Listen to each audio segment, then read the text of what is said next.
സനാതനധർമ്മത്തിൻ്റെ മനോഹാരിത അത് ബ്രഹ്മത്തിലെ ഈ ഐക്യം സാക്ഷാത്കരിക്കാൻ നിരവധി മാർഗങ്ങൾ അനുവദിക്കുന്നു. അതിൽ ഒന്ന് ബഹുദൈവാരാധനയാണ്. സനാതനധർമ്മം എല്ലാവരിലും ഒരുപോലെയുള്ള സമീപനമല്ല നിർദ്ദേശിക്കുന്നത്.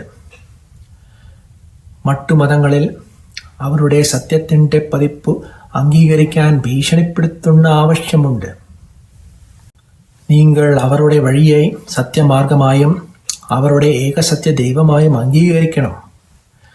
നിങ്ങൾ വിയോജിക്കാൻ ധൈര്യപ്പെടുകയാണെങ്കിൽ നിങ്ങൾക്കെതിരെ ദൈവദൂഷണം ചുമത്തപ്പെടും.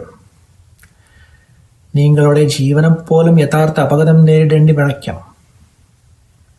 ഭാഗ്യവശാൽ ഈ തീവ്രവാദം സനാതനധർമ്മത്തിൽ ഇല്ല. സനാതനധർമ്മത്തിലെ സമീപനം അഭിലാഷിൻ്റെ ലക്ഷ്യങ്ങളെയും